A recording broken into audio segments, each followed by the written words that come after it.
You know what old Jack Burton always says at a time like this? Come on, then. I'll bite your legs off! I can take it. Great power comes great responsibility. We have a hope. Get to the chopper! And leave. Does the flesh wound? I am the father.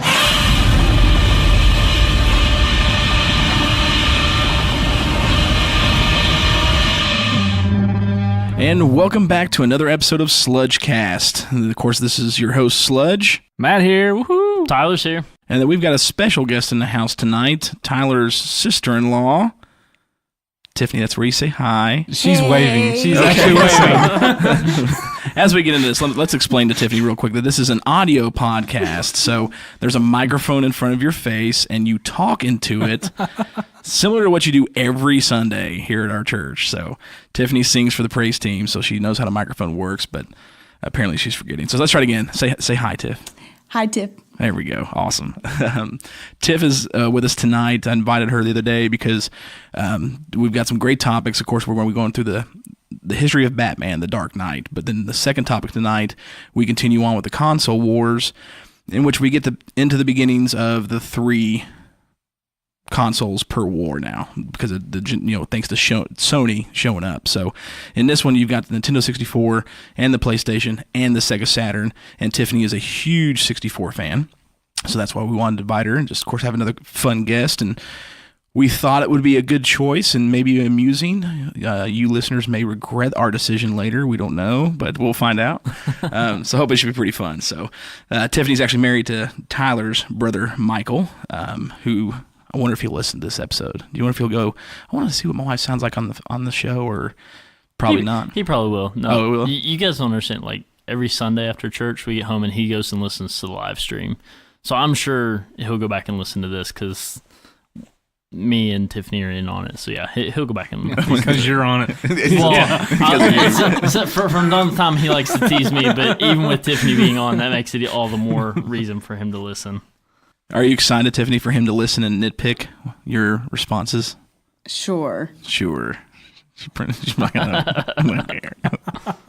All right, so this is going to be a fun episode, guys. We're pretty excited about it. She's got these one-word answers down. Great. She far. does. She's doing well.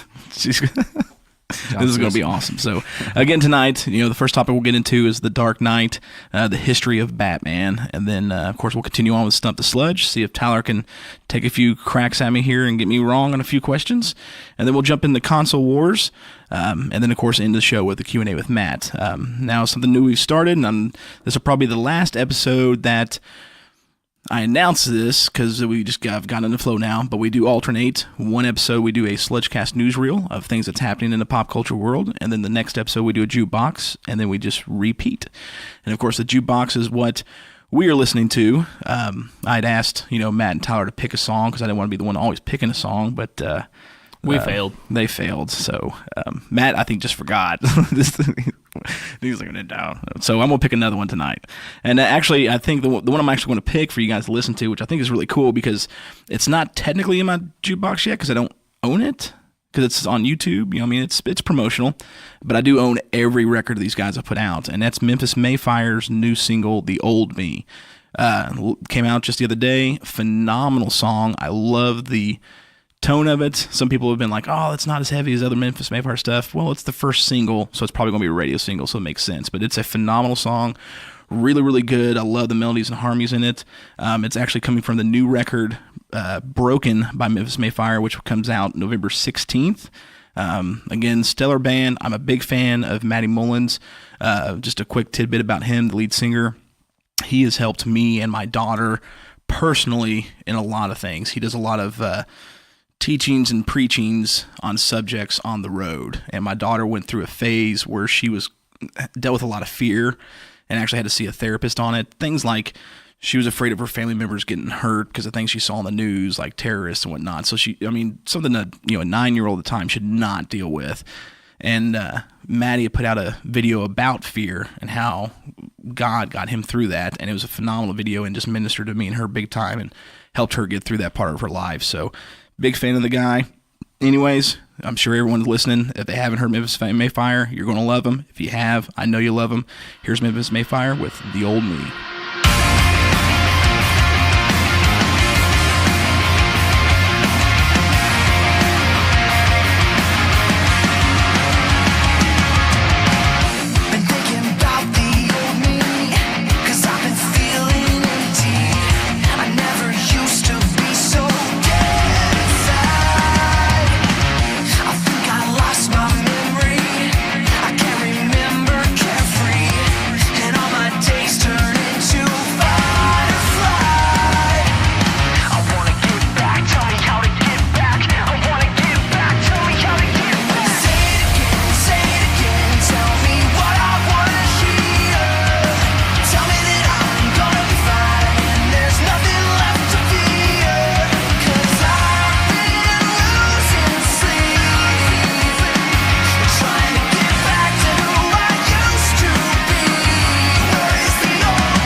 Now we are back. I hope you guys enjoyed that one. I know I did. And like I said, it's going to be a great record. Comes out November 16th. The album's called Broken.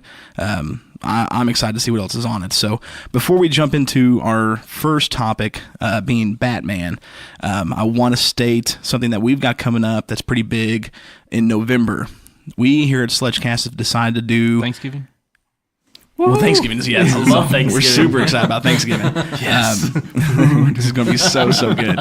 But coming up in November, it's the episode, it'll be episode 10. It's our 10th episode on November 17th. Big episode, man. It's going to be huge. We've decided to do something really cool and fun. We're doing the Battle of the Legends. And this is where we have gone and picked 15 rounds of the best DC heroes and the best Marvel heroes and villains and pitted them against each other. So we're pretty stoked about this. We want to make sure that you guys are paying attention because it's all based on your votes. So starting this Saturday when the episode airs, we will start airing these rounds starting from round 15 all the way down to round 1 up until the release of the episode, November 17th, and you guys get to vote on these. We will tally your votes, add them to our votes, and that's how we decide the winner. So you're going to see great battles like, obviously, Hulk versus Superman. Going to see pretty neat ones, I think, that we tried to do that you wouldn't technically see sometimes, like Doctor Strange against John Constantine. I think that's going to be an interesting one. And we'll let one of the villains out. We are definitely going to do Thanos versus Darkseid, the ultimates of the ultimates. Who can top one another on that one? So It's going to be a lot of fun, so be sure to check those out on Facebook and vote for those so we can decide who would win in each battle. So, all right, moving right on into The Dark Knight. Batman fans, we're all Batman fans. Whether it's the entirety of Batman or particular movies, particular shows, particular comic books, Batman is huge. I mean, I think was it me and you, Tyler, talking about the other day how Batman is the number one selling comic character? Yeah. Past Spider-Man and everything. Yep. Yeah. So he sells more and is known more than any other superhero, which is why he's better than Superman. Oh. So I just want to make sure Michael hears that part. okay, Michael. Batman. Only with kryptonite. Well, hey, you know what? It doesn't matter. Still did it Hey, twice. We've already talked about if Superman just has a thing of polio, he wins. We've already talked about this. That's very, very true. So Batman, he's the biggest superhero in history when it comes to comic books, TV, media. He sells more than anybody else. I saw something the other day. Somebody was talking. It's an old documentary, Legends of the Dark Knight. And it's got like Stan Lee on it and Kevin Smith and Jeff Johns way back in the day, because Jeff Johns is CEO now and stuff. At this time, I think Jeff Johns was just a writer during this documentary. But they talk about how they could take the bat symbol, just the symbol off his chest, and show it to anybody in any country, and they're like, "That's Batman." You know, kind of similar how we talk about Godzilla. If you do his roar, show his silhouette, everyone knows that's Godzilla. Definitely the same with Batman, everyone knows. So an amazing, amazing character who has got a very, very deep mythos, big history in comics, and of course TV and movies, and we'll get into that. So let's start with the origins of Batman. Anyone want to take a gander when he first came out? Anybody here? Long time ago in a galaxy far away. So I watched Solo, by the way. It's good. What was it? Great movie. 1939. Bingo. In the Detective series, right? Detective Comics. Yeah. He's getting pretty good. What issue number? 20. Ooh, you're close. You're warm. I can't remember. I want to say like 27. Bingo. Detective Comics, number 27, 1939 was the first appearance of the Batman. I got to brush up on this stuff if I'm going to stump him. He does. That's why I wanted to see if he knew. Let's go a little bit further. So, do you know the first episode of Robin, or issue Robin came out? I have not brushed up on Robin yet. No, okay. I've specifically brushed up on Batman just for this episode. Robin's a girl. Two of them. There were two of them. Issue 38, 11 issues later. Yep. Okay. Was the first appearance of Robin. So Batman came out 1939. He was created for a long time, it was believed, by just Bob Kane. But of course, over the last recent years, we have found out that's not true. He was co-created by Bob Kane and Bill Finger. The history behind that is of course, when Superman was released, when Jerry and them came out with Superman in Action Comics, it was huge. The first real big superhero. Then you had heroes. What's that? The only big superhero. No, definitely not. I mean, Batman sells more, so, you know. Spider-Man sells more. But Spider-Man 3. They can't keep a bat. Oh, they can't my keep. gosh. Oh, no. He See, he just dropped it in there. Spider-Man We'll talk about that later. Keep going on Batman. Okay. 5 minutes into this I know. episode, he's already No, dropped that. wait a minute, Come okay. on, man.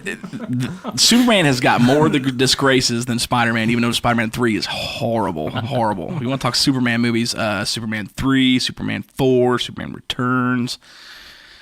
But then again, Spider-Man 3 is worse than all those, so I will have to say, hate that movie. Okay. Anyways, so Bob was approached by the guys at DC to create another hero because Superman was doing so well. And Bob already had an idea of a hero that was more anti what Superman was. So a hero of the night or a darker edge hero. And he had come up maybe even a year prior to this with the character Batman, who he drew inspiration from The Shadow, which is one of my favorite comics. I love The Shadow. It was a great comic character back in the day. Even the movie wasn't too bad. I don't know if you guys saw that or not. Pretty decent film. There are better ones, but anyway, so he comes up with Batman, but he has a drawing of Batman, but it's a guy with a mask very similar to Robin's. He's in a red suit, and he's got these hard wings that don't really bend, and they're attached to his arms. And he knew that really wouldn't sell, so he approached Bill Finger, who was a writer for comics at the time, and Bill and Bob got together. Literally, like, They came to Bob on a Thursday, I think, and Bob said, a Friday. Came to him on a Friday. Bob said, I'll have you a hero on Monday. He went straight to Bill's from the DC offices that Friday night. They worked all through the night and came up with the final image of what we know as Batman. Yep, that's it, the original picture. See, that would not have worked, would it? No, not at all. So Bill Finger is actually who created the final design of the Batman that we know, the black colors and grays and the symbol on the chest and the cape instead of the wings. But it was all Bob Kane who created the character as far as who he was. Now, it wasn't until... It's like Aquaman. It is. Aquaman So with bad. It'd be Aquaman. He's got the blonde hair and everything. No, For those who can't see, obviously, Tyler's pulled a picture of the original Bob Kane art. Yeah, if you want to Google it, just Google original Batman concept, and you will see. I mean, it's the first picture. It looks like Aquaman with wings. It's bad. It doesn't work at all. I could imagine if we'd got that instead of what Bill came up with. So he would be around. There's no way. No, there's no way. So they created Batman. Now, Batman they didn't actually finalize the mythos of Batman as far as his story with his parents being killed until around, I want to say it was like Detective Comics number 39. Like they ran about 10, 11-ish. It was not long after Robin finally made the appearance that they finally really nailed down the mythos and started building on that. But he came out and did phenomenal. Great character. Now, of course, the villains are just as equally as popular as Batman. The Joker, Catwoman, Penguin. Now, Bill Finger, he designed a lot of those, created a lot of those characters. But so did Bob Kane. Like, I know for sure Bob Kane created Penguin, but we know for sure Bill Finger created the Riddler. Now, as far as like Joker or Catwoman, Bill did all the writing, but there was never any definitive, was it Bob or was it Bill who created this villain or that villain? But they did work hand in hand for many years.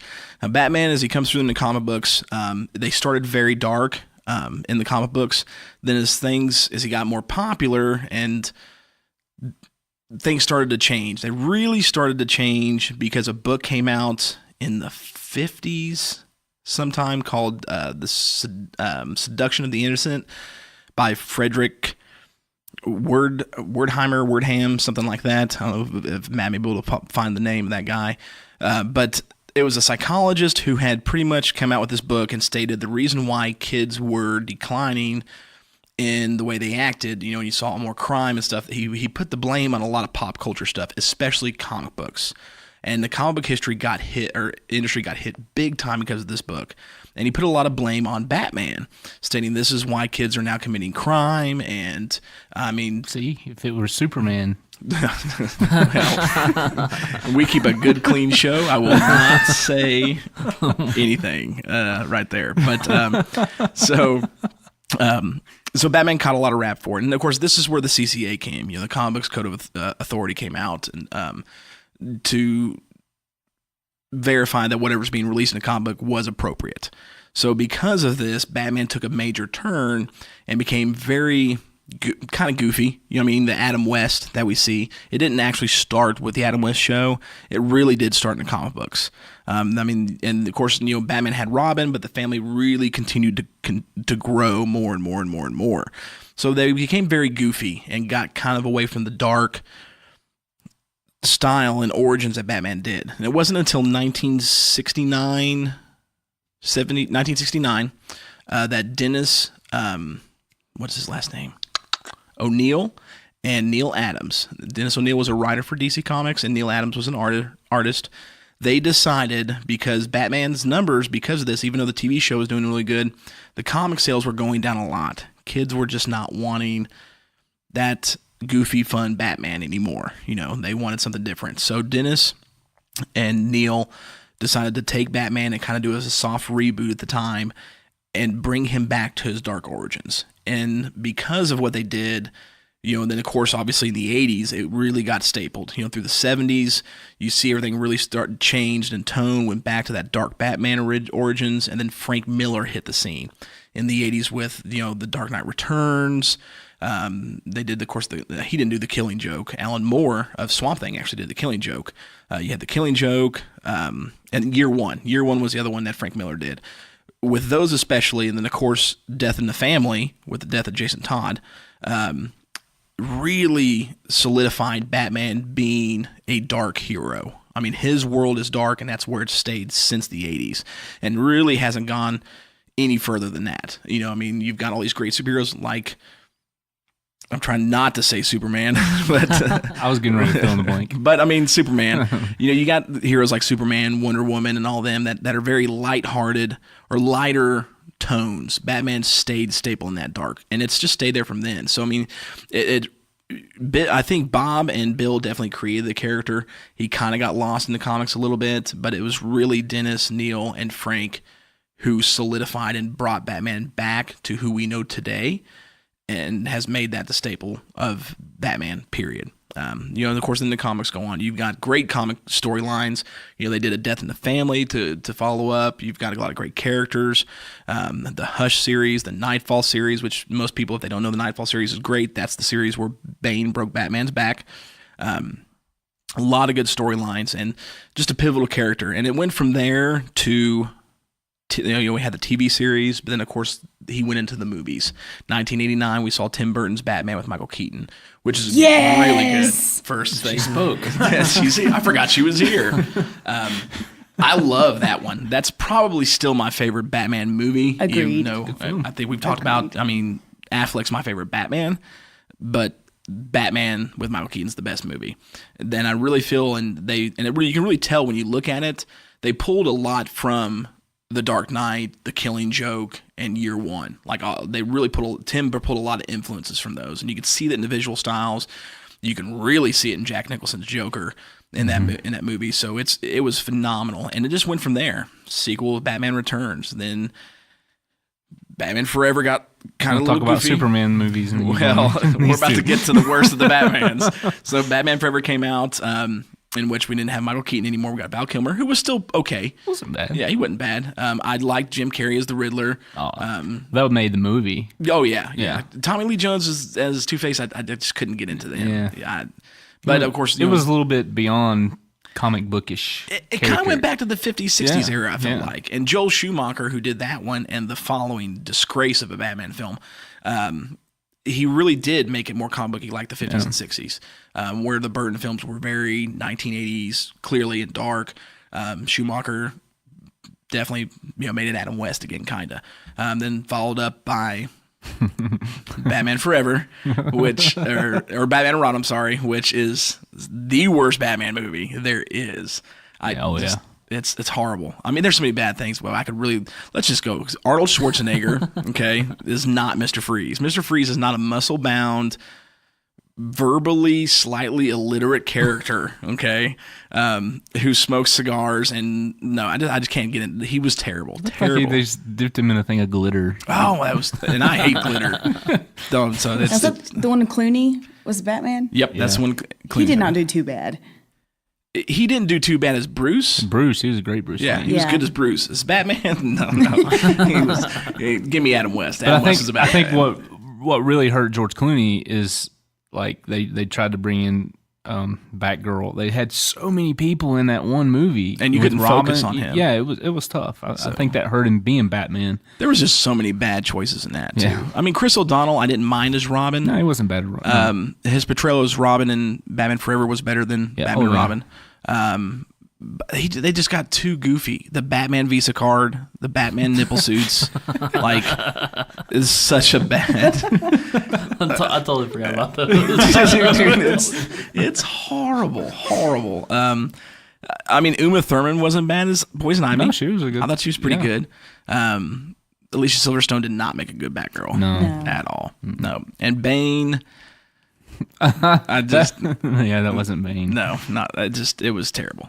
Thank you, Tom Hardy, who's about to be Venom in an amazing way, for redeeming Bane in the Dark Knight trilogy. So, which we'll move into. So, past the Batman and Robin garbage that we had to go through, we then eventually get Batman in the Christopher Nolan Dark Knight trilogy, which is phenomenal. Don't really have too many negative things you can say about that trilogy. I mean, it was very, very good. Of course, Heath Ledger's Joker in the Dark Knight was most everybody's favorite portrayal of the Joker. He was phenomenal. I can't think of a bad Joker. He's definitely the best. Then Tom Hardy as Bane. Christian Bale was a great Batman. Didn't care for him as a Bruce Wayne. minus the Batman voice. But hey, it's fun now because you watch the Ninja Turtles make fun of him. Yeah. Batman. He's talking in his Batman voice. What's funny about we're talking about the voice. Tiffany's son. Oh, Jacob. Yeah, he's saw that. He's going, "Oh, Batman!" And it's hilarious. And It's so good. He's doing it a few nights ago, and then he was in the office the next day, and he was still doing it. It was so cool in the Bale voice. I'm Batman. I'm Batman. It's his new voice. He comes up, he's like, I want my cupcake. It's so good. That's great. But I think, like you talk about the Joker and Heath Ledger's Joker, and just that story, those 3 films, just the storytelling, I think, is far above any, and that's hard. That's going to be hard for any future Joker to compete with. Yeah, because the story was so good. I mean, that was. They didn't really show his origin or nothing like that, which they can tell that story. But as a crime master, I mean, the story was great. That opening heist scene at the bank. Yeah. Oh man. Whatever doesn't kill you makes you stranger. Yeah, like absolute genius. I mean, he robs a bank with a whole crew, and by the end of it, it's him in a school bus. Has them kill off each other, so he doesn't even have to do the follow up. Genius. Like just boss said, "I need to kill this guy," or "I need to kill this guy." Yeah. Genius mastermind. Yeah. So good. I'm interested to see how Joe Queen Phoenix does. I don't know. I absolutely love it. So I mean, just Are you really? Yes, I think it's so brilliant. I mean, I've seen some of the video clips, and it's the makeup. The pictures of him as just him, not in the makeup, I thought looked great as just Fleck. The pictures when I saw him in the makeup, I was really let down because I'm like, that's way too clownish, way too cartoony. I couldn't, like, even Cesar Romero's makeup was not that colorful, right. You know? But then I saw some videos of a facial expression he made, and I was like, maybe. You know what I mean?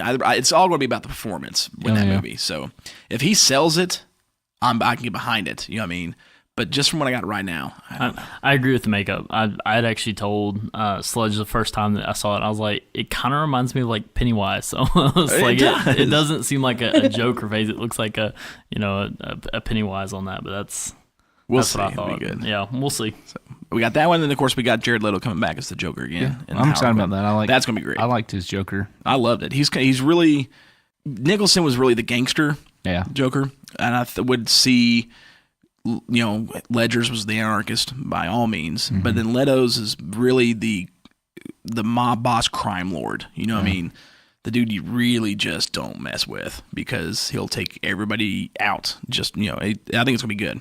I liked him in Suicide Squad. Well, I think that his character with the way he played it was perfect with the Harley Quinn story. Yep.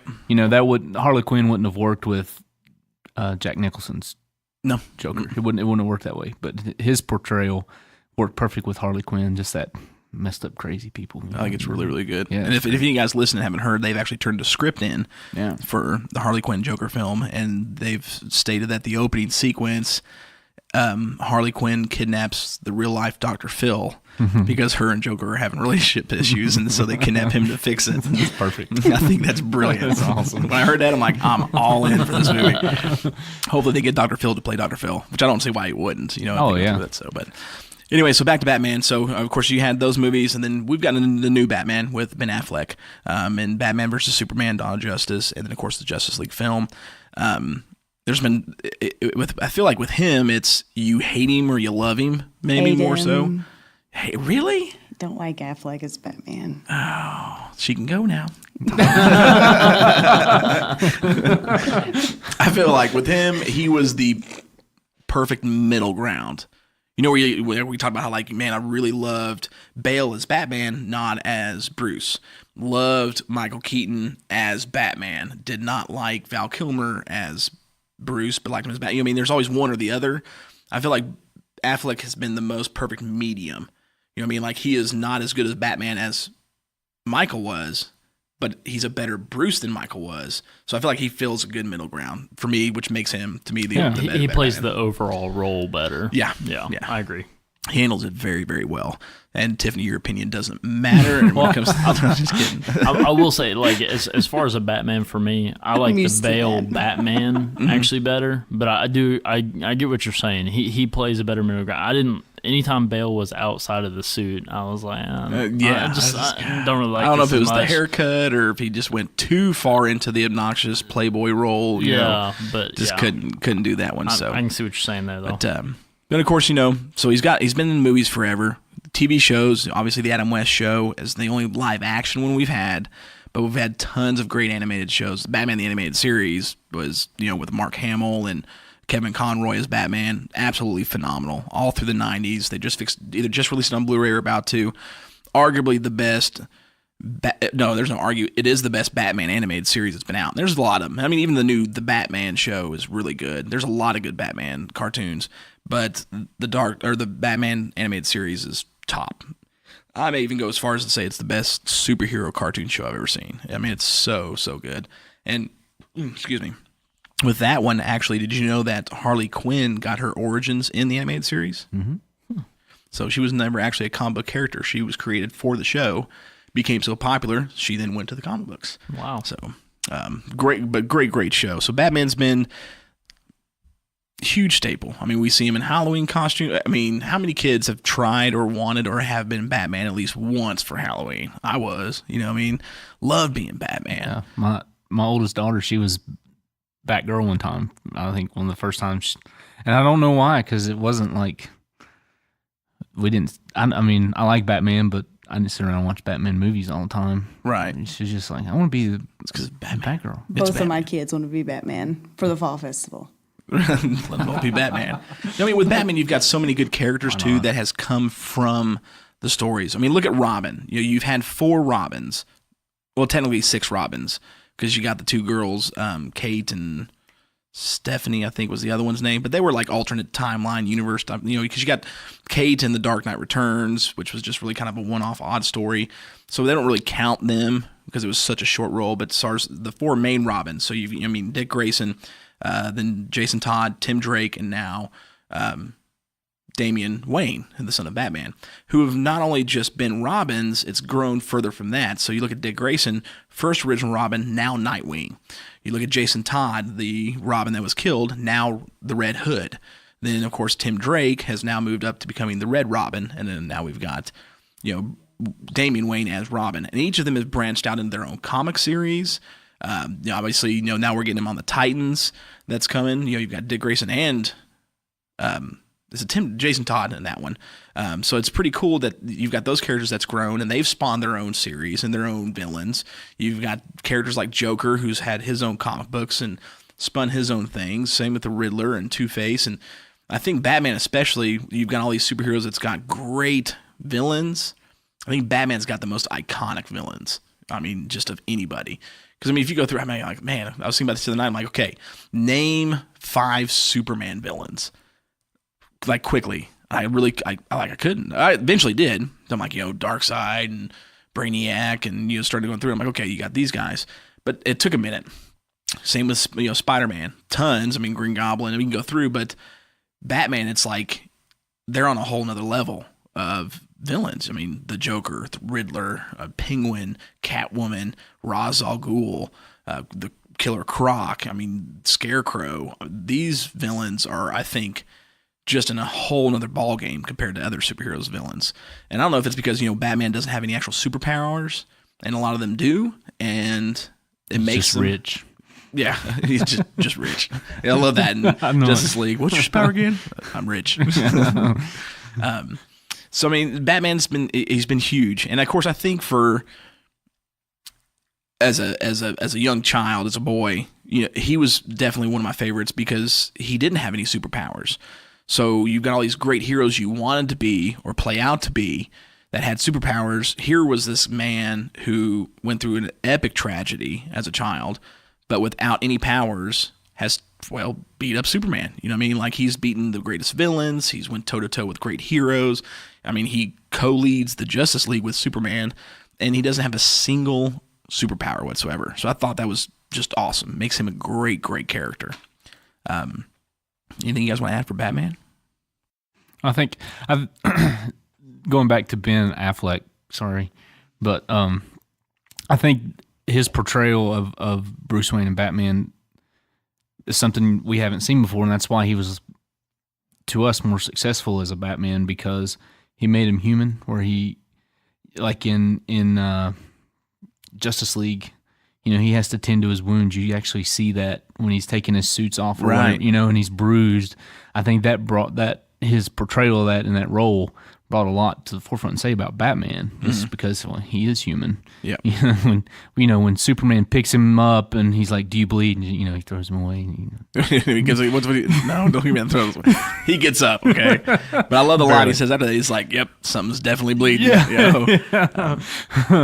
But I think that helped us like him better as Batman, just in making him more human. Mm-hmm. You know, I can definitely agree with that. Yeah, because I know like Christian Bale did that to an extent. Yeah, I mean, but he never really tended to it. Like the only thing I can think of coming to mind is he gets out of bed in the first Batman Begins, and he's got bruises on him. He's not actually tending to it, but you do see it because he immediately goes to doing push-ups. Yeah, come on, you know. I do that every day, as you can tell. I've got a foot wide bruise. I'm just going to do about 20 push-ups instantly. Yeah, and even in the third one with Christian Bale, you see him walking with a cane. Mm-hmm. Yeah, okay, but they didn't really put that as part of the story. There was time in between the second movie and the third movie, and so you just kind of took that by reading the description. You're like, oh, okay, yeah, And there was nothing where like he worked to or did something to fix that wound. Yeah. It's like, oh, we use technology, fixed. Yeah. Where Affleck's, you see him, or even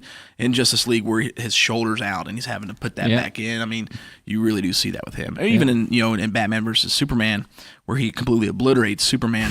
And just make sure we state that. Martha. Why did you say that name? I was like, he's going to kill him right here. This is over. Caleb Murray will like that. He'll appreciate that. But when you see him training, like that sequence where he's pushing the tire and swinging on that's actually all real. I don't know if you guys knew that. Like everything about that was real. That was no fake props that were lighter, so he could do it. He did that, and and you could really see the strain. So I mean, it really showed that he knew, I'm going up against Superman. I'm human. I got that work ethic, I guess. I mean, it really did make his Batman more believable, I think. Yeah. So I'm with you on that one. Yeah. Tyler, anything on Batman? I'm sorry, what? Yeah. I'm sorry. Yeah. Sorry, what? Tiff, any 2 cents you want to add in on the Batman before we move to the next one? Since you love Batman so much. He's the most relatable superhero. Like, he gives hope that anybody could be a superhero because he just uses technology. He's not some alien. I can use my iPhone, that so I'm a superhero now. I mean, I'm in agreement. When you think about when you look at DC as a general, they've got a few more heroes like that. When you look, Batman, Green Arrow, phenomenal heroes. They're just everyday people. Obviously they're both rich, and that does help. But I think that gives help is that a normal person, even what they go through. Batman losing his parents, Oliver being trapped on the island for 10 years. They can go through a tragedy and still come out on top. And I think it's a great, great story. So I'm in agreement with Steph on that one. Or Tiff on that one. Ooh. I don't know why I said Steph. All the time. I was thinking of the Robins again. I can't remember which comic the Steph Robin's in. Her name's Stephanie something. I think it's like 1 or 2 issues. But anyway, so, all right. Well, that's The Dark Knight. We all love him. We can all agree that Batman and Robin is the worst Batman movie. Can we do that at least? Yeah. Okay. Yeah, we can do that. Good. Yeah. And that Batman kicks Superman's butt every time. I don't agree with that. Polio. Because I'm Batman. Polio. All right. Well, all right. So that's the first topic, the history of The Dark Knight. Hopefully you guys learned some stuff on that one. If not, hey, I hope you just enjoyed listening to us talk to it. And, if you've got any comments, of course, on any of the topics or things you like to hear or that you heard tonight, comment on Facebook. Let us know. We've got some great listeners. I know Justin McLean and Pete Quint. Shouts out to you two guys because we love how communicative you are with us. Actually, one of the Q&As tonight is something I told Pete we'd bring up because he brought up a really good point to something from episode 4. Yeah. So thank you two. I don't even remember episode 4. That's like, what happened on that one? I'm about to go back and pull it up and listen to it again. So again, if you got anything you guys want to state or add in onto these topics, just give us a shout on Facebook, and we're going to pass it off to Tyler because it's now time for Stump the Sludge. Stump the Me. All right, guys. So I did want to say I missed you guys last time. Unfortunately, I wasn't able to make it out. Yeah, we did miss you, Tyler. I actually just really missed trying to stump Sludge. If I'm being honest, I was on a pretty good roll there for a while. So it's probably a good thing you weren't there because they really didn't want any drool on their comic books. Probably not. Oh man, Probably not. We're working on the follow up on that now. So. Yeah. Sounds good. Which again, I'm sorry, real quick, to those who did see the episode with Heroes Hang Out, of course I talk to Bubba pretty regularly. If you haven't liked their page, go give them a like. They do an auction every Saturday on comic books. Bubba is doing very well. He's healing great. Surgery went great, and which is great for him for the back surgery. So he actually sent me a comic for. Actually, it might make my wife mad, but he sent me a. Don't worry, babe. I have not bought it yet, but he sent me a picture. He just got in Swamp Thing number 10, one of the Alan Moore ones, which is it looks in beautiful condition. And my reply was, "Dude, that's beautiful. How much?" Oh, wait a minute. I'm even surprised your ass. Only 45. Okay, I'm just gonna add it to the stack because I love the Alan Moore stuff. So, anyways. Bubba's doing good. Y'all go like Heroes Hang Out. Stump the Sludge time. Stump the Me. There you go. All right, first question. We're gonna go. We're gonna stick with the Batman for just a second. All right. So, in the comics, Batman has an online alias.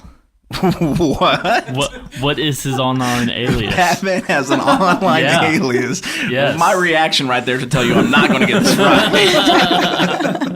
I was like, this is again where I found out all my information as far as when Batman first appeared and everything. And I saw this and I was like, oh, he's not going to know this. Batman has an online. Okay, and it's in the comics. It's in the comics. Hilarious. Wow. This may be. Am I allowed to ask a few questions? Sure. Is it like an online alias for a dating website? Or that I haven't gotten that far. Okay. Yeah, his Tinder profile is. Yeah. That was so bad. I mean, he's got the worst relationships ever, so I can see him doing something like that. Something like that. Match.com. Oh, man. Gosh. I mean, I'm going to have to just shoot in the dark on this one. But, I really thought this was just more comical than it was. I mean, who's really going to know that? Wow. I mean, I have no clue. Let's see. I'm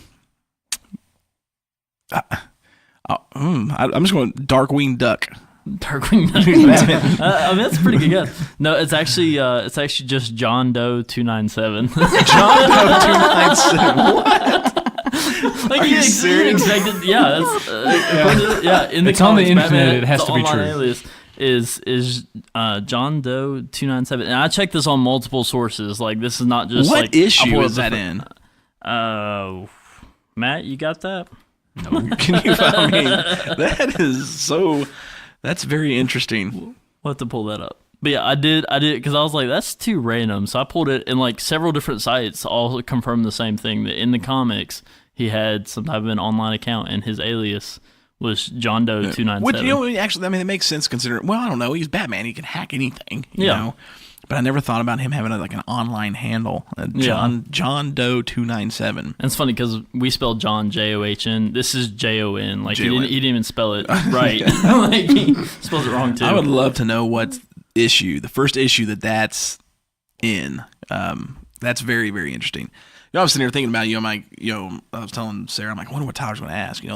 What issue did Batman's back get broken by Bane? What was the first appearance of the Joker? But what's his online handle? Yeah. For Match.com. See, I can't go with the obvious stuff. Like I said, I've got to find something weird and you obscure. Do such a great job with that. All right. Well, I think Matt's trying to see if he can find out what issue it is, but yeah, no, it just shows a picture. It is in the comic books. Yeah. That's crazy. Yeah, I found the picture from it, to show from the comic, but I couldn't actually figure out which comic specifically. Okay. I was thinking, from what I could tell, maybe from that Detective Comics, but I'm not sure on that either. Yeah, he's in his Batman suit, eating a sandwich or something, typing on the computer, and there's a woman and a man talking to him. And it's John Doe 297. That's crazy. All right, so next one. All right, Shoot so going on to the next section for our console wars. the PS1 had a mascot. Do you know what the mascot was for PS1? The PlayStation 1 mascot? Mm-hmm. Well, Crash Bandicoot became their Sonic. But I'm wondering if this is a trick question. No, this is not like a key game or something like this is a mascot for PS1. A mascot. Mm-hmm. And we're not like talking like Mario or Sonic type thing, because that would be Crash Bandicoot. No, a lot of people have said that like it's comparable to like Mario is to Nintendo as Mickey is to Disney. Like it's that kind of stuff, but it's kind of a lesser known and not as many people heard of it. That's weird, because I would instantly go, Crash, because that was their. But again, it's not a game. Okay, not that's really weird. And it wasn't a game of any of their games. Not as far as I know. Let me see. It's very interesting. So they've got Matt and Tip just hop at each other. A mascot, and he wasn't a game character of theirs. This is an interesting. I might, would it be a rebuttal or something on this one? Because Crash Bandicoot, Crash Seems was like tonight. He's 0 for 2 right now. I am about to be Man. over 2, because Crash Bandicoot was their Sonic, was their Mario. Yeah, and I agree. So I would consider that he the was mascot. like theirs, but as far as what they considered like their mascot, This is a difficult question. it looks like in later years it was turned into a game, but I do not see where for the actual PlayStation that it was a game at the beginning. Then I have no idea as far as a mascot. I None. don't remember either. It was Toro the cat. Toro the cat. Toro the cat. Yep. I gotta see a picture of this. I'll show you. Toro the cat. It looks like a little cat with like a mustache. But Looks like, almost like the Hello Kitty one. You know what I mean? but when it came to the PlayStation 3, they came out. It's like a Japanese based game, and then they also had it for PlayStation 2 and the PSP. Toro the Also known cat. as the Sony cat. I have never The Sony cat. seen him before, ever. No, not in one single PlayStation commercial. Have I ever seen Toro? Tororo? Toro. Toro the cat. Yep. That's what it looks like. Interesting. Ignacio Montoya, prepare to die. All right, so that's 0 for 2 for. Hey, do you want to say so which weird. comic it was? She What's found that? Too. That's actually all I got tonight. I That just is got all 2 you tonight. got? Yeah. Unfortunately, What?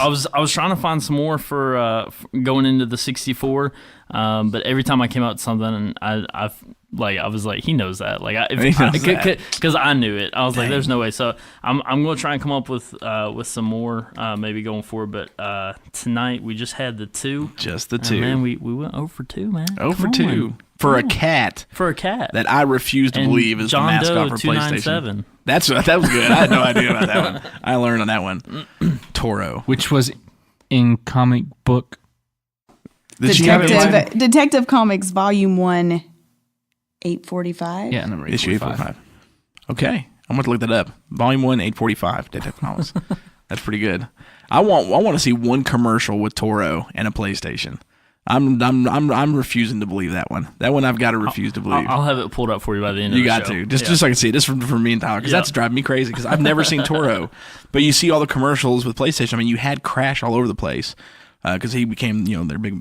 That's a mascot. You know what I mean? In my opinion, but who am I to argue with the great and powerful internet? So, all right. So just 2 questions, which was good. I love the Batman one. The Batman one was awesome. I had no idea.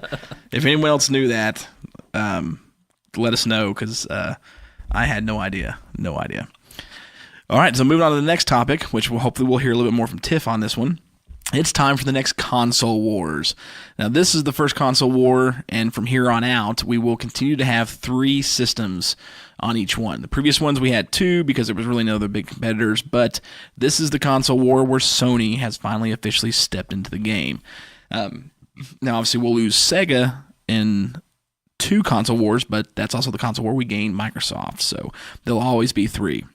This one, of course, is the Nintendo 64 versus the PlayStation versus the Sega Saturn. 3 unbelievably amazing systems. that came out within a 2-year span. I mean, you've got PlayStation came out, or Saturn came out first. They came out November 22nd, 1994. And then the PlayStation 1 came out December 3rd, 1994. And then the 64 actually didn't come out till I think September of 96, maybe. It was like a year or two behind. I know it was at least was it 95, 96? I can't remember. It's September of 96. September 96 is what it is. So you got 3 great systems. All 3 of these systems I think are classic systems. The Saturn, we'll talk about that one first, because that was really the start of Sega stepping out of the console wars, because we'll lose them in the next one. But these systems I want to talk about because it was very, very competitive. The Saturn, technically we need to start with the PlayStation on this one, because you kind of can't do the Saturn without the PlayStation. For those who don't know the PlayStation, and many probably do, the PlayStation was actually originally a CD add-on for the Super Nintendo. Nintendo had approached Sony to make an addition to the Super Nintendo to do CD-based games, and it was going to be called the PlayStation. The name never changed. And Sony ended up creating the add-on piece, had it all together, brought to Nintendo, and Nintendo all of a sudden pulls out from underneath them and says, oh no, we're actually going to go with Philips. So Sony was like, pretty jaded about that. So Sony goes to Sega, because Sega at the time was in the process of working on 2 projects, not one. They were working on a Project Jupiter and Project Saturn. Saturn, of course, eventually ended up becoming the Saturn, but Project Jupiter was going to be the follow-up cartridge system to the Genesis. So they wanted to do a cartridge-based system and a CD system at the same time. Obviously, the Project Jupiter went nowhere. Well, no, technically the Project Jupiter became the 32X, essentially. The little add-on for the Genesis to do the 32-bit games. So PlayStation, anyways, goes to Sega. Says, look, we got these chips system, and we've got this CD system. Do you want to do it? And Sega's president said, no, pretty much not going to do it. We could do this cheaper and handle it better. And plus, he really didn't believe that Sony could do anything, because Sony's not been in the game industry at all at this point. So they had no experience. So what Sony do? Okay, we're going to do it ourselves. Then they actually hire like 3 or 4 people from Sega America who come over and, of course, spill the beans on everything Sega's doing, which gives Sony a great head start. And Sony comes out with the PlayStation. PlayStation drops in December. The Saturn was actually not supposed to drop till afterwards, but because of the competition and now the fear of the 3D engine that the PlayStation had, Sega at the last minute decided it was actually going to be the 23rd or 29th. It was more towards the end of the month, but they decided to release it way early. Prior to that, they decided, well, how are we going to compete with it, because the 3D graphics engine is so good? Let's throw in another processor. Oh, wait, no, let's not throw in another processor. Let's throw in another processor and another video processor. So the Saturn actually had 2 processors in it and 2 video processors in it, which made it an absolute powerhouse, because the PlayStation had a really powerful processor, but the PlayStation ran at like 33, 34 megahertz.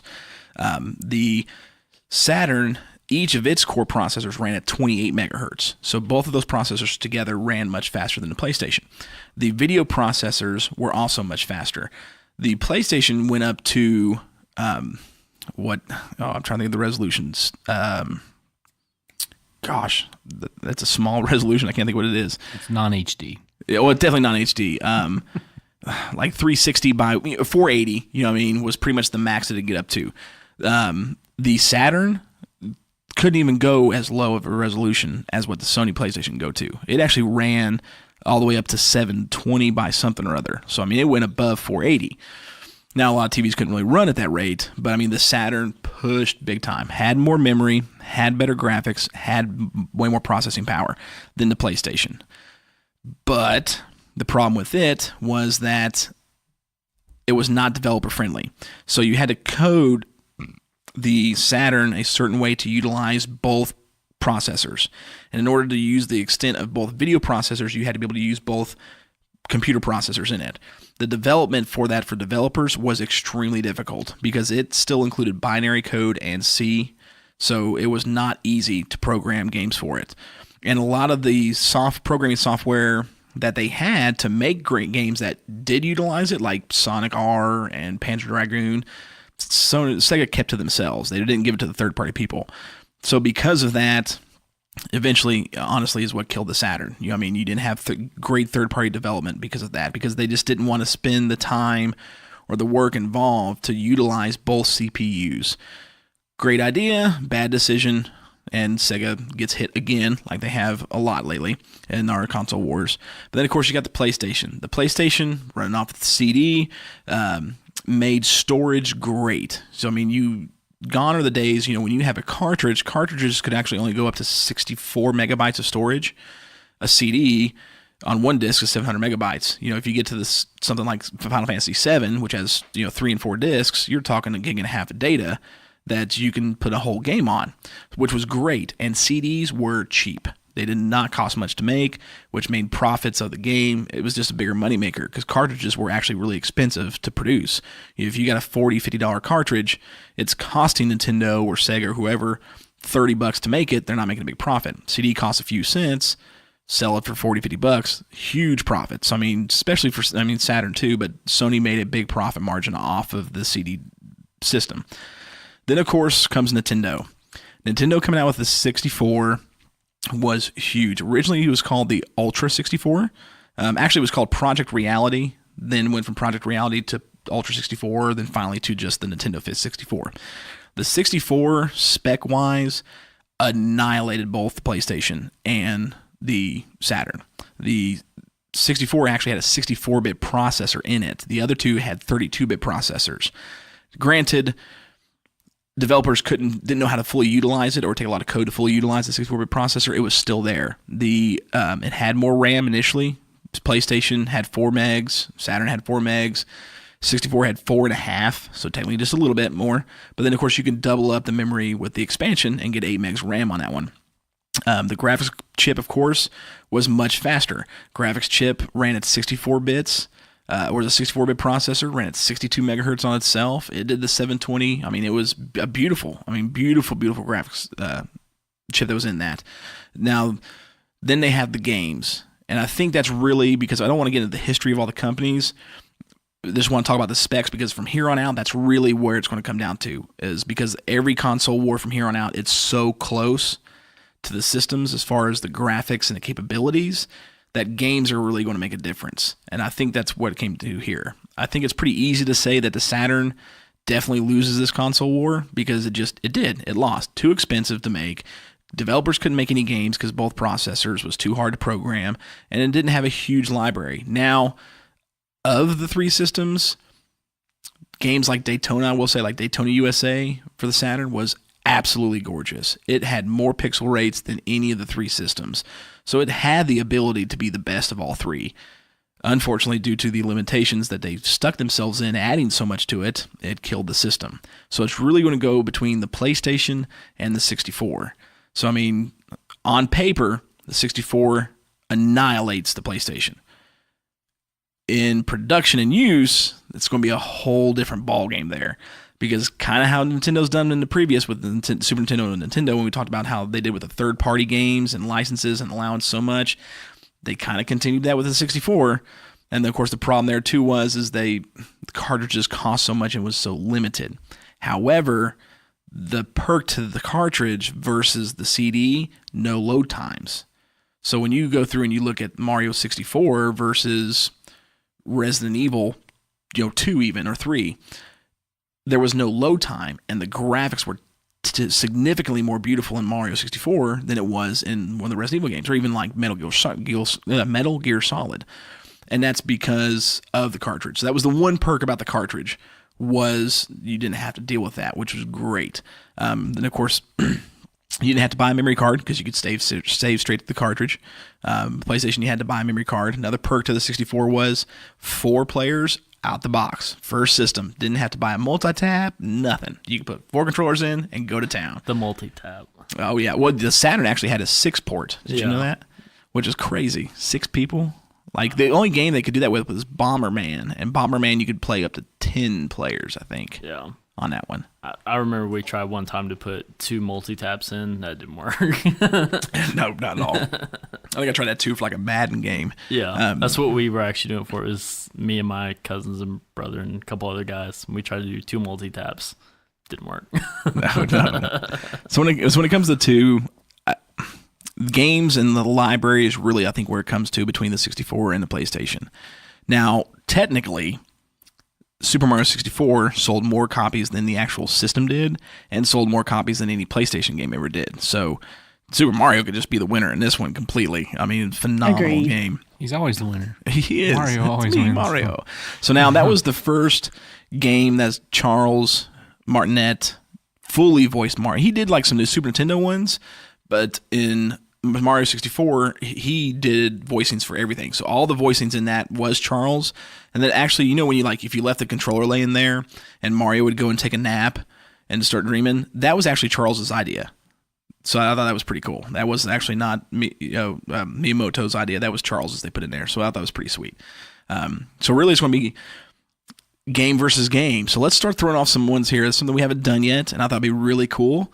What games? What would make each system better? I mean, if we're going to lean system to system, who's going to say 64 and PlayStation and why? And I'll start just to kind of show off here. I'm actually going to, even though I'm such a big Nintendo fan, I'm going to go with PlayStation on this one, being the winner. Mainly because, and if I have to pick a single game, it's going to be Final Fantasy VII. PlayStation really picked up all the RPGs because of the third-party issue, which the Super Nintendo was known for. I mean, Super Nintendo had all the RPGs back in the day. But because of the third-party licenses and deals, they lost a lot. PlayStation picked them up. I think with Final Fantasy VII in itself is one of the greatest games ever. I think it's arguably the greatest RPG that's ever been made. And I'm a huge Zelda Ocarina of Time fan. I love that game. That was the first technically open world RPG with tons of side quests that you can do. So it was a lot of fun. But I'm going to go with the PlayStation solely based off of the Final Fantasy VII, which is also, got a remake coming, which is going to be great. That's going to be my vote. Matt, what about you? Yeah, I'll have to go with the PlayStation. PlayStation? Yeah. What's your basis on it? The game. Probably what, because I'm like very beginning PlayStation, I didn't get up to what was it? Gran Turismo? Is that a game? Yeah. Like the original one of that. I mean, that was the game to play. That 1 and 2, I remember playing that, and Metal Gear. 2 was phenomenal. Yeah. Gran Turismo 2 was great. And Metal Gear Solid was awesome too. And is that when you introduced Tomb Raider 2? Was in PlayStation? Yep. Mm-hmm. Yeah. It was the hardest game. I don't know that I ever beat the first one. I think I just gave up and threw it away. So that was one of the things I was reading when I was trying to figure out stump questions. The Metal Gear Solid. You can't say that. That final boss. Uh-huh. That final. Apparently, they developed it to where he learned your movements and stuff. And from the comments I was reading, you actually had to unplug your controller and plug it into controller number 2's port to be able to beat him because he had learned your movements. What? So from what they were saying, that was the only way that you could actually beat the boss because he had, I guess, kind of learned your movements. So you had to move it to another port and act like another player to be able to beat him. I was like, that's crazy. It is. That is insane. I mean, yeah. Especially for how early that was, really. to have that kind of... Had to have the set up external already. memory card Yeah. slide in all the time. Pretty genius. Yeah. But, yeah, I mean, I didn't play a lot of 64 games either. I think we had one, but besides Mario and maybe Mario Kart and I think it was a James Bond game, we didn't play too Man, see, that's hard because, James Bond, GoldenEye. Yeah. That's the greatest, up until Halo, I think the greatest first-person shooter on a it's a console, good game. period. Which is why it's so hard to choose between the two. Yeah. You know what I mean? But as far as longevity, I'm still going to stick with the PlayStation because Final Fantasy VII is definitely more revered than any game on either of the systems other than, save Super Mario. But, so we got 2 PlayStations. Any other games you can think of, Matt? I was looking at a list here just to refresh my memory. Tony Hawk was pretty cool on that. I did play Tony Hawk on the PlayStation. Yeah, Tony Hawk was cool. I don't know. I'm sure we played so many games, but I can't remember any right now. Well, let's go to Tiff. Tiff, what's your vote? You all have PlayStation obviously 64. not played Star Fox on Nintendo 64. That's her absolute favorite game. So I could remember for hours on end slapping the rumble pack on the controller and play Star Fox for hours. I mean, I would have to say Star Fox was. I only played the 64 for a little bit. I played the Super Nintendo one a lot. I thought that was really good because that was the first technical 3D game, like for a console. Now, the first 3D game came out on like the Amiga back in the 70s, and it was just you were like this little block that jumped from one ledge to another, and super simplistic. But I mean, a game like that, Star Fox was it. I mean, Rareware helped design that 3D chip. I loved Star Fox on Super Nintendo. I mean, you just say the name, and I'm thinking of a fox just floating around in outer space. No, he's in a really cool like jet. And you get to find it jump around. Star Fox I thought was really good. What I give with Star Fox especially was you had those rail shooters, kind of like Panzer Dragoon for the Saturn, that were really good, but you were on a destined line. Like you really didn't. I mean, the game guided you where you were going. Yeah. And you had the awesome shooting system. Star Fox had that same awesome shooting system, but you were able to move. You can pretty much go where you wanted to, which was awesome. So I mean, that is a good game. I loved it. I think there was a lot better games for 64, but I mean, a lot. Star Fox. Star Fox. I always thought though with Star Fox, and this may just be me, that the cover art was better than anything inside the game. You guys ever think that? I mean, am I the only one? Cover art was great. Yeah, that's kind of true. See, there you go. That's kind of true. Can't argue that one. What about you, Tyler? 64 PlayStation. I'm gonna have to go 64. Yes. Man, we are split down the middle. Well, for me growing up, again, this goes back You to, got what, to me. Smash Brothers? Yeah, I was gonna say Mario Party. It goes back Mario Party to me playing with my brother and my two cousins. We would play Mario Kart, Mario Party, Super Smash Brothers. We would play the James Bond. I was actually looking up, just kind of reminiscing, looking up pictures, and where he had the watch that had all the special capabilities. Do you guys remember that? Did you guys play the James Bonds? Oh yeah, definitely. Like where like he pulls up the watch and like you can hit a button and like the laser shoots. Dude, GoldenEye was awesome. Or like you hit a was a button great and game. it's a grapple So or whatever. good. But yeah, we used to play GoldenEye and The World Is Not Enough. So I grew up with PlayStation 2. I liked it, but overall, N64 is my favorite. 64. Man, we were split down the middle of this one. The controllers are also easier to handle than 64. Like you've got a grip on it. I don't know about that. PlayStation. Well, no. So It was harder to because the throw controllers were than very Nintendo interesting. 64 controller for me. I think it's really based on the games, because if you go back and look at, like, let's say a fighting game, Mortal Kombat, Virtua Fighter, which, man, Virtua Fighter 2 for the Saturn was absolutely gorgeous. So for those fighter games, I actually think the Saturn controller was better because you had the 6-button setup right there, D-pad. So when you're playing those arcade-style games, I think the Saturn controller, even as simple as it was way better than the PlayStation or 64s, because I couldn't imagine trying to play Mortal Kombat on a, with the shoulder pads. You don't want to use that. I mean, so the Saturn was great for that. But if you go to like a racing game, it's really kind of flipped with I would think the PlayStation controller is way better for a racing game, the way it's set up. Yeah. Or a sports game. Now, if you go to an adventure game or something like that, like Mario, a 3D open world game, that 64 controller was the bomb. Oh, yeah. Star Wars Shadows of the Empire, which is the best Star Wars game ever, was amazing. I don't know about that. Well, it is. Okay. That's just, you just need to go ahead and accept that as truth, sir. I don't know about that. But so Shadows, with that, so those adventure games, the controller was phenomenal for that. So I really think it kind of, and I think it goes with the system too. It really depends on the genre, because if you look at the PlayStation, you didn't have tons of adventure games. You had Crash Bandicoot, eventually Gex. In comparison to Mario, you had the Mario games, and then Quest 64, and GoldenEye was a great first-person shooter. And you had some decent ones. I don't really think you had a really great first-person shooter on PlayStation until Medal of Honor, and that was near the end of the life of that one. So that's really, really tough. How are we going to decide which one wins? I mean, we're torn here. It's easy. The PlayStation. This is the PlayStation. The old man makes the decision. Wait a minute, PlayStation Matt wins. also thinks that Superman is better. His than vote Batman, don't so count. that- Tiff brings up a good point there. N64 wins automatically. Wasn't she supposed to leave a long time ago?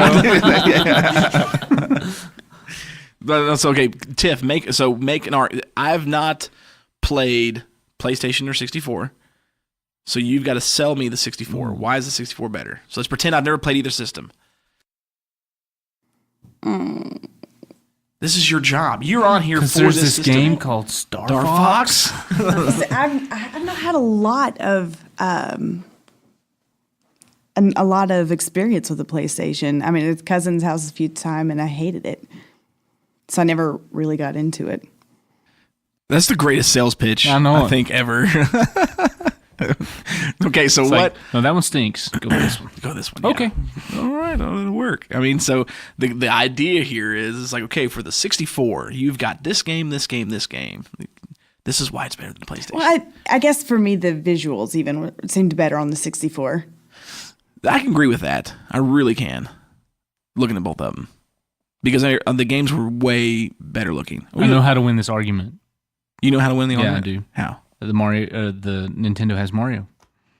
That's true. And you voted for PlayStation. And I I voted know. for PlayStation. And I still That's gotta how go you with win too. that argument. I mean, it really is. It's like Nintendo has Mario. Oh, okay. Yeah, I want that one. PlayStation has Toro. Has the non-existent cat. The 64 brings families together. There's 4 I mean, that is true. The 64 had that way more than PlayStation did. Because you got Smash Brothers, Super Mario Kart, GoldenEye, you know what I mean, was great. The Doom 64. There's another one. I think the PlayStation, and maybe for me, why I voted is I'm such a huge RPG fan that's really was the biggest thing for the PlayStation. The PlayStation was massive for RPG games and sports games because you had every sports game under the sun on that system up until its death. But for the RPGs, I mean, Final Fantasy VII, Final Fantasy Tactic, Arc the Lad, Suikoden, there's so many great RPGs. And the Nintendo 64 just didn't have that, but it had Zelda, which is one, that's a great action RPG. That's just tough, man. I mean, it's really hard to decide. We need a fifth vote. Well, I never understood the 64 controller either. The design and setup. Well, because that's really the only time they did that. Because even with the next system, the GameCube, they went the route of the PlayStation with the controller. I mean, it's like, okay, I've got 2 hands, and then the one thing is like directly in the middle, the D-pad or the rotary controller, the analog C-stick. Yeah, and you're just like, this is just weird. Well, but I think that they kind of did that, in my opinion, from playing it. I think they did that because some games require that you use the analog stick, and versus some the D-pad. require that you use the D-pad. It was more versatile. There's the winner. It's easier, But with the PlayStation, you could hold it both and hit it. I mean, that's true.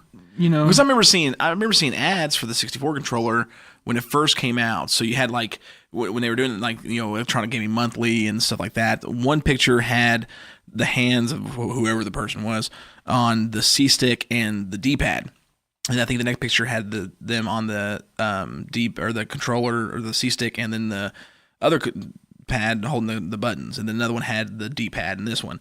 So I think it was the versatility of what you could be done, because when you look at the PlayStation controller, you got the D-pad, 4 buttons, and then 2 shoulder pads. Yeah, you know what I mean, and that's it. The 64, you had D-pad, 6 buttons, C analog stick, 2 shoulder pads, and the Z button. You had the Z button too. I mean, so I think that really, I think they designed that to have an unlimited possibility. But I don't really think any of the games really capsized on that. Right. The capabilities of it. I mean, man, and the 64 had some great. I remember we would spend hours playing WWE No Mercy. Can I take a mulligan on my vote? I'm going to have to take a mulligan on my vote, I think. I don't know what else to do. I'm going to have to. Wrong. It's You even argue for it, though. no, but I mean, that's how you win the argument. That is. You even It's say got Mario. Mario, yeah.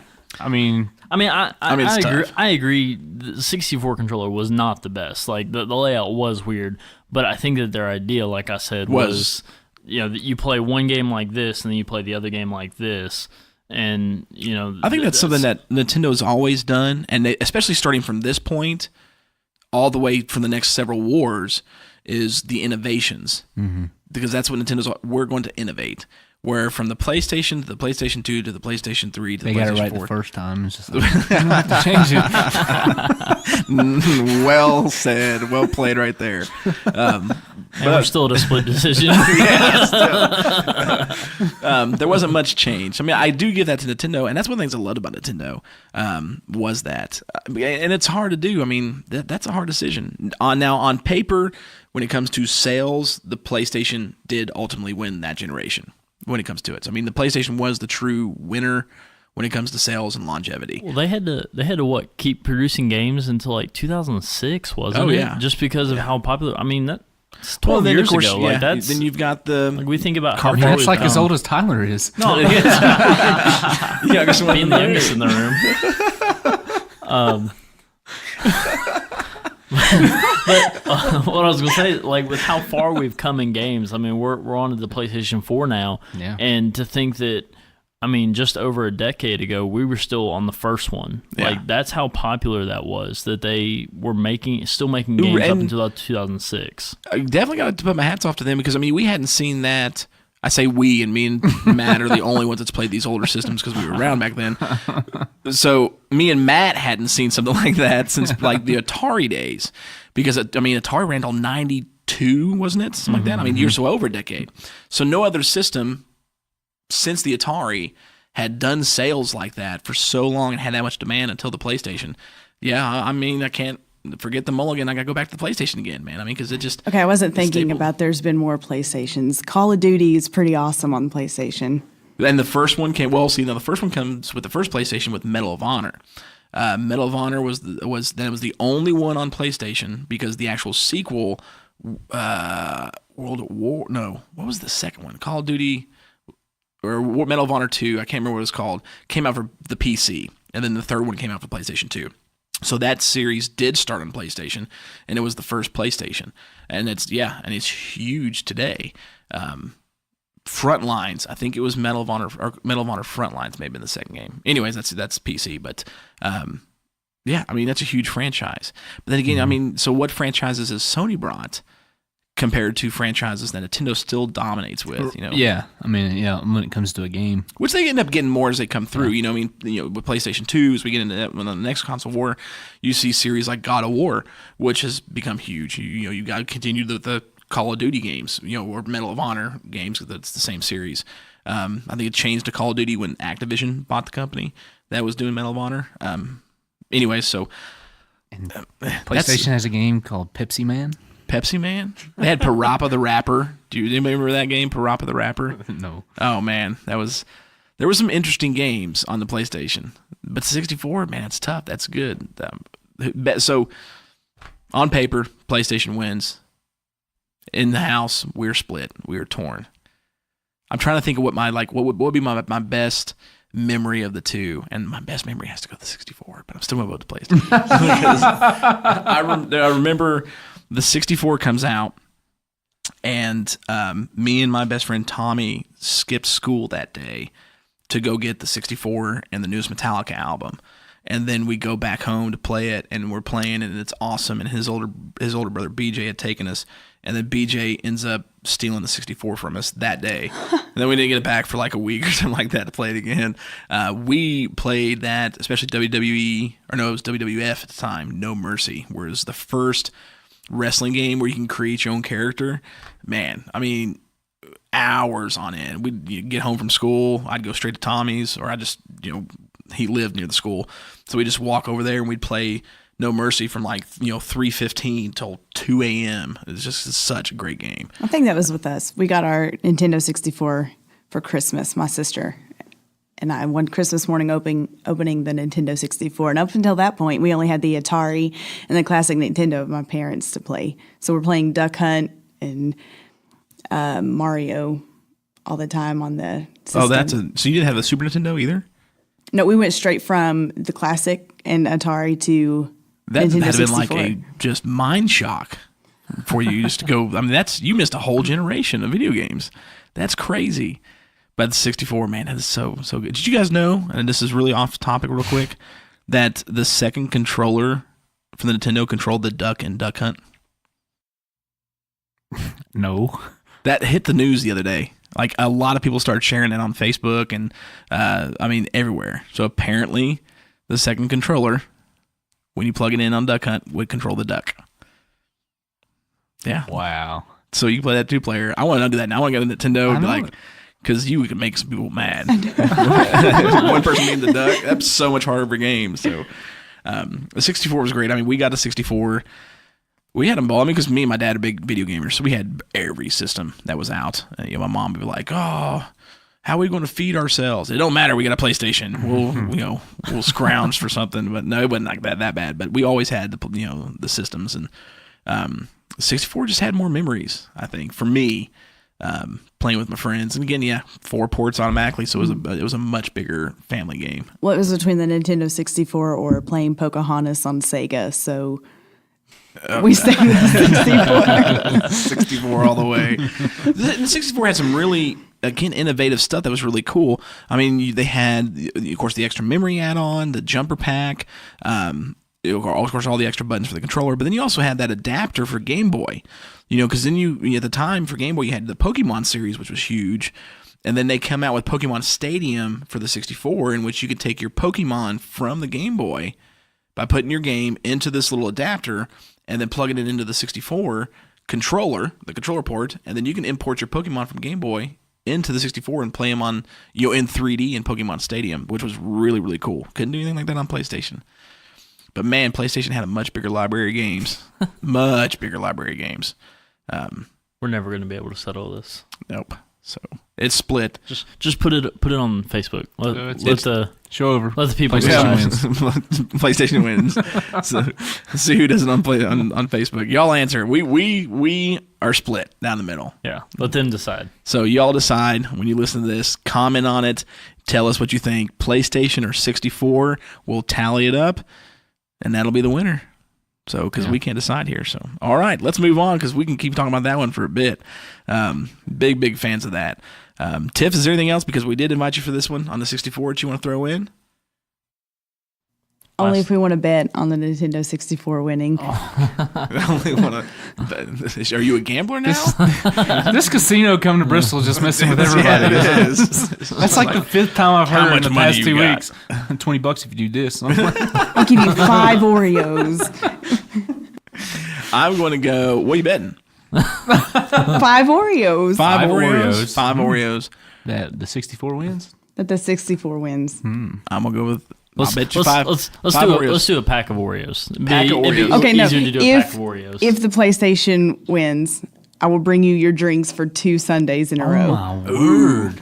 Okay, if the PlayStation wins, you bring my drinks. That's right here. It is Venoms, red and white. If the 64 wins, I'll bring you a pack of Oreos for the next 2 Sundays. Deal. There we go. That's a good deal. All right, remember this is SludgeCast, so you have to vote PlayStation. That's not true. You guys vote what you want. So, but definitely vote because I want some more Venoms for free. So, but you guys let us know. We couldn't decide. It's totally up to you, listeners. You guys let us know what was better, PlayStation or the 64. So, thank you guys. 64. The next console war is going to be interesting because we got the GameCube, we got the PlayStation 2, and then we've got the Microsoft Xbox. We have 4 in the next one, don't we? Well, you got the second Dreamcast. Ooh, yeah. That's going to be a big one. Yeah, we will. I forgot about that. Because I was thinking to play, yep, that's what it is. Because Mm-hmm. 360 and PlayStation 3. So, yeah, we'll have 4 in the next one. And it will be the exit of Sega, sadly and unfortunately, because I've always loved their systems. So, all right. Well, now it's time to move right on to the last segment of the show, Q&A with Matt. Yeah, we got a few questions from you guys. And Tiffany, on this section, if you've listened to the episodes, of course, you can chime in and answer on this as well. Yeah, but just don't. I'm just kidding. Just don't.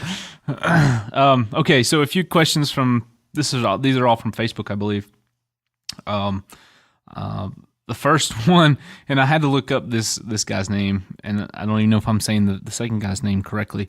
But who would make a better Batman, Bruce Campbell or Nathan Fillion? Bruce Campbell or Nathan? Oh, that's right. Pete asked that, right? Yes. Yeah. I'm trying. What was Bruce Campbell in? What was he in? Is that a serious question?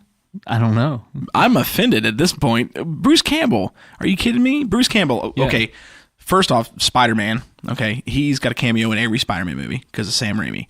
The reason why he's got a cameo in every Spider-Man movie because of Sam Raimi is because they started both their careers together with the Evil Dead franchise. Okay, that's what I thought, Okay. but I wanted to make sure. It kind of depends to me on how you go about it because if we do Batman like Adam West, because I go to thinking about Bruce Campbell in like Bubba Hotep or My Name is Bruce, like that comedy part. I don't know if you guys have ever seen Bubba Hotep or any of the listeners. Brilliant movie. Okay, Bruce Campbell plays Elvis, who actually hasn't died. He actually back in the day switched lives with a Elvis impersonator, and he's now rotting away in a nursing home. So the real Elvis is still alive, played by Bruce Campbell, and he's in this nursing home in Texas, just rotting away. And but he's also there with President John F. Kennedy, who was never actually really assassinated, and they've actually dyed him black, so he's a black man, and he's rotting away in the same nursing home. And what the moral, the point of the story is a mummy that's in a transport on a bus crashes at this bridge. The mummy comes back to life and starts sucking the souls out of these old people. And it's up to Elvis and JFK to stop, old and in wheelchairs, to stop this mummy. So it is an absolute genius movie. Don Coscarelli, who did Child's Play and stuff, is who did this movie. It's a brilliant film. So if we're going to go in the Adam West style or comedic kind of Batman, I'm going Bruce Campbell. Bruce Campbell will have my vote on this one, big time. Yeah, because if he can pull Elvis off like he did in Bubba Hotep, yeah, he could pull off a Batman. It'd be pretty good. I think it'd be great. Anybody else have any opinions on that? I don't know. It's hard, to me. It's just kind of. It's hard to imagine either one of these. They're both kind of goofy. They are. It's just like. I don't know. I just can't see Bruce like with how his voice is. Like I don't see that being a Batman voice like at all. Like, that's true. I know. You can change that and make it, but his natural voice being Batman, that would be hysterical. All I can imagine, and for those who listen or anybody, if you've watched the Evil Dead series or Army of Darkness, he worked at a store called S-Mart. And I love the one-liner he always had, especially at the end of the movies. He'd be like, "Shop smart, shop S-Mart." So I like seeing him as Batman, like beating the Joker, and all of a sudden in the Joker's face, like, "Shop smart, shop S-Mart." I'm like, that would be awesome. I totally got to go with Bruce all the way on that one. That's so pretty funny. We'll go to another question. And we'll stay on Batman, and I'll save the one where we have to think backwards. Okay, for the last. Pete asked you, right. All right. Have we had, and we kind of touched on this earlier, have we had an exceptional Batman film since 1989? I think this is from Justin on Facebook. Okay. Have we had an exceptional Batman film since 1989? And that's kind of a question of going, has there been a better film than Batman with Michael Keaton? You know what I mean? Right. Yeah. Honestly, I mean, even though this is going to be my answer, and I think everybody can answer on this one, definitely. Mm-hmm. The only one that comes close or is on par to the Batman 1989 film by Tim Burton is The Dark Knight with Heath Ledger, because of Heath Ledger. Right. Do I think it's better? I can't say that because it's very different. I really feel like The Dark Knight could have honestly been called The Joker, because Batman's such a smaller role compared to Heath Ledger's Joker in it. And they're very tonally different. So there's too many factors for me to say which is better. But to say exceptional, yes, The Dark Knight is as exceptional as Tim Burton's Batman 1989, in my opinion. Yeah. I think it would just kind of depend on, like, is he specifically talking about a movie, or is he talking specifically about Batman? And I mean, I get what his question is, but is he trying to say, is there a better Batman than Michael Keaton, or is there a better movie? In this case, with him actually saying a movie, I would have to agree. I really liked Heath Ledger's Joker. I also liked, Bane. Both very good. I don't know that I would say that Bane again is as good. But as far as an overall movie, I would say we've had one. Yeah, I mean his thinking this. I think I just read his question, but his whole comment is, okay, the trilogy's over with Christopher Nolan. Right. They're all good movies, but is it just a Batman story? So it's not really just a Batman story. Those three movies weren't. I don't think so. No. No. Because I really do feel like Batman's story in The Dark Knight and The Dark Knight Rises was on the backside, the back burner of it, because there was so much focus on the Joker and his story in The Dark Knight, and even more so Bane and what's her name in The Dark Knight Rises was definitely the forefront, where what Batman was going through was kind of behind in a support story. So I really don't see that. Now that I look about it, I don't see that as being a Batman story, the whole trilogy. So You got any thoughts on this? I guess not. She's just staring No, at me. I'm stuck in I'm the sorry, whole- what? I'm thinking. Sorry, what? No, the Heath Ledger definitely made up that movie. Like, I just recently found out the scene where he's blowing up the hospital was completely improv. Oh yeah, Like, whenever he hits the Genius. button, it was supposed to blow up and it didn't, and he kept going. Like, that whole scene could have been shot if he had not kept acting. I mean, it would have been. They would not have done that again. But he stayed that in budget was not character, big you enough for know, that. fiddling with the remote, and then it blows up, and like that. It's one of the best The scenes way in the he movie. jumps, Yeah. that was like legit. Yeah. so good. Yeah. I agree. Kind of. I don't think there has been just like a Batman film, a better one since the 1989 movie.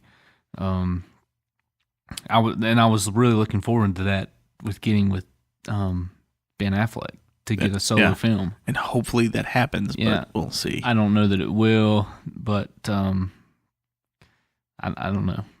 Anyways, okay. All right, last question. Are we good on that? You okay? Yeah. So, We're okay on that? so Justin, pretty much, No. there's not been a better one, but there's been one as exceptional, being The Dark Knight with Heath Ledger's Joker. Yeah. So Agreed. Okay. All right. This is a lengthy question, but let's see. So this is Pete's, right? this is So told me Pete. to talk about this because he brought up a great point. Yeah, he said, so I've been thinking way back to episode 4 and wanted to bring up the Arrow is a serial killer subject. I'm just going to read his whole statement. So at its core, your answer to the serial killer question was that the ends justify the means, or you just kill the bad guy to save everybody else.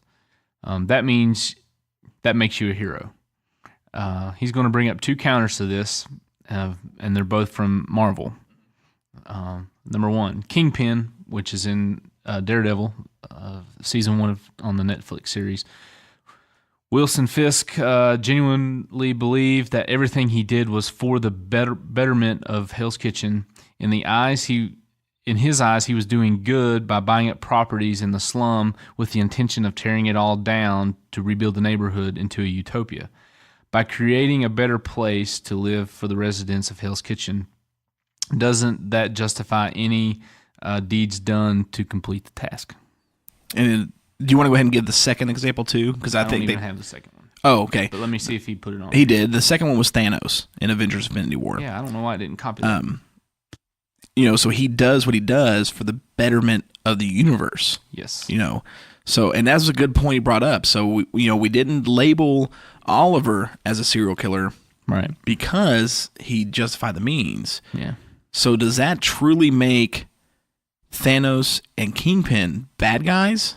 Because even though they did what they had to do, because they believed so much, and what they believed was a good thing, the betterment of Hell's Kitchen, the betterment of the universe. Where's the difference now? So who's the villain? That's what I thought was so good. Is like, okay, so really, who is the villain? Who's the hero here? Is Green Arrow a hero, or is he really a serial killer villain? Is Kingpin a villain, or really a hero? The same with Thanos. I thought that was awesome. What do you guys think now that he's stated that? Pete, I think this is great. Yeah, it's a great point, and I kind of agree. Thanos. He's like, I didn't do what I was supposed to do the first time, and it cost me my planet. His residence. So I'm going to fix this. Yeah, and even watching the Avengers here recently, I didn't really sense him as a villain. Yeah. He was just out collecting what he thought was right. And to do it in a way that was, as he saw, merciful. Right. No one got killed; they were just erased. Yeah, and Painless, almost. yeah, apparently. Except for Spider-Man, he was the only one that apparently got hurt. But I know. Yeah. So that's a great question. Great thought. It really is. I'm going to lose sleep tonight. should be able to think about this online now. Oh man. It's a great question. Great question. I mean, going back to Thanos again. he is doing what he thinks is so good that he's even willing to sacrifice his own to do Gamora, that. Yeah. right. Yeah. I mean, he is. And wept over that. Yeah. I mean, he's to the point. I mean, that was like the one person that he did cause physical pain, because that was the one person that he legitimately killed, not just erased. Well, and loved. Yeah, that's what I'm saying. But he did that, something that was so painful to him to do, because he felt like what he's doing was truly good. Yeah. That's It really good. I blurred mean, if we're really going to put that Oliver Queen is a good guy, how can we say that these guys are bad? I know that really blurs that good. line. Yeah, and I mean, we've all seen the Avengers, but I don't know if everyone has seen Daredevil season 1. It's a little different the way Kingpin goes about it. You see the pain and agony more in people. Well, I mean, you in Daredevil than you do in.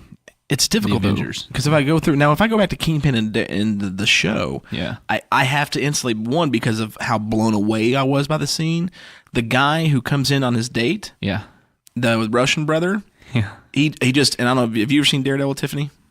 I've watched a few episodes. Okay, Tyler, did you watch season 1? Okay, no. So one of the Russian mob bosses, there's two brothers, decides to go to Kingpin about handling Daredevil because they can't do it anymore, and he's on a date. Wilson is.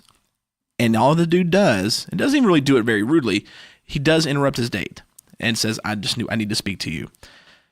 Kingpin has him taken out, says, bring him to this spot, I'll talk to him, takes his date out, apologizes. They take him, this Russian guy there, and, what was his assistant's name? Dang it. I don't remember. I can remember. Awesome actor, great character. Kingpin calls while they're in the car, and he's like, oh, yeah, he's in the passenger door, and then hangs up. And all of a sudden, Wilson just out of nowhere opens that passenger door, pulls this Russian brother out, and he kills him brutally. Yeah. I mean, there was just, to the point where, the head's removed from the car door. Like, it's intense. So when I look at that, when it comes to Kingpin, I kind of got to go with villain again, because that didn't really serve the betterment of Hell's Kitchen. Right. You know what I mean? So I think in this scenario, that's how I'm going to put it. I now don't know how I see Oliver in the show, serial killer or not. Season 1, I kind of got to lean towards serial killer now. Yeah. Kingpin, I'm still going to lean towards bad guy because of solely the Russian deal. You know what I mean? Because I do see the means to an end. Thanos, out of those 3, I kind of got to lean hero. Because inside his own heart, he did whatever it took to save the universe. He killed Loki and he killed Gamora, and half the universe is gone. Well, okay, no, that's a good point. No, we're talking about just straight up killed. Yep. And you don't see what he does on Planet Nova. Yeah. On the Nova that's Corps. true. You don't see that. That's hard. All villains. We're gonna go all the villains all the way. We're gonna have to. Yeah. It's a good point though. That is very good point. Where's that line that really blurs that line between the two, hero and villain? So, Pete, I hope that answers it. And really, you can throw Batman in this character. This kind of, you can. With how? He's killed people. Batman. Yeah. He has broke Lex Luthor's neck once. From way back in the day. But who else is he? I'm trying to think of he's killed. Back in the original comics, he used to kill people. Are you talking about like the early issues when he even had a gun? Like, I don't know if most people know. He actually had a gun in the original. He carried a gun with him for a long time. So that's true. But it's still Batman. He's still killing people. It's true. Just because he wears black. Yeah. Spider-Man. I think Spider-Man is probably. I can't think of anybody he's killed. Hold on. That's an interesting question. No, Spider-Man hadn't killed anybody. Well, if you go back to the Clone Wars, the Clone Saga with the Jackal, he blew up. Essentially, he caused the explosion that killed all the other clones, even though they're not really human, but they were human. Those are clones. They're clones. But then again, from that point on, the Spider-Man that we loved for 20-something years was a clone. Until Ben Reilly showed up and realized, the Peter Parker we thought we knew is not Peter Parker. He was actually a clone, and Ben Reilly was the original Peter Parker. Pete's opened a whole another ballgame. This is bad to say, but in The Amazing Spider-Man 2, doesn't Spider-Man kill Gwen Stacy in that movie? Oh. yeah. He tries to save her, but he definitely kills her. I'm sorry. I mean, You could talk about this all night. you could. I mean, that's a very good time. I mean, this is so good. I Leaning think. into the new Venom movie. Okay. Okay. I'm waiting for us to go back to Spider-Man 3 somehow here. Exactly. You brought it up. I was just wondering. It's your fault. Man, I mean, you can take that everywhere in the pop culture for the comic books. I think, Pete, that's a phenomenal question. That really, where does the line meet? That really blurs it at that point. So I think it's hard to tell. I mean, I think in the case of Oliver, yeah, he was a serial killer. Do you redeem yourself from that in some way? I don't know. Yeah. So that's a pretty hard decision. I think ultimately, yeah. I mean, based off what he says, no matter what the means is, if you're willing to kill, you're still on that villain side, I think. Yeah. No matter the cost. So I think that's where later day Batman and then Spider-Man as a whole, those type of characters, no killing, I mean, that's what, unless you're an alien or a predator, he did kill them. So Right. I don't think he had much of a choice in those comic books, though. So, all right, man, Pete, thank you. That is a great, great, great question. Hopefully we answered it the best we could. We definitely tried. So, and again, thank you, Tiffany, for being here tonight for the console war. We do Thank appreciate you it. all. Okay, so we're done with that now. And again, thank you guys so much for listening. We're seeing growth. I mean, there's more of you listening now. We broke over 100 actual subscribers and followers, which is great. So I mean, we know that there's more of you coming and listening, and we thank you guys so much. It's because of we enjoy what we do. We have fun doing it just as friends, but we also enjoy the fact that you guys are enjoying this, and we love the interactions we have with you guys. So remember, hit the episode up on Facebook. It's up to you, PlayStation or the 64. You guys are the deciding factor. Let us know if I'm going to get some Venom energy drinks Or I'm going to get some Oreos. So, and then don't forget it too, with this episode release, we are going to start the Battle of the Legends of DC versus Marvel. Start voting on these battles. We'll start with round 15, work our way up to round 1. It's going to be all voted and decided by you guys, and we'll tally your votes up with our votes on the actual episode November 17th. So thank you guys. Again, this is Sludge. This is Tyler. This is Matt. And Tiffany. Y'all have a good night. Say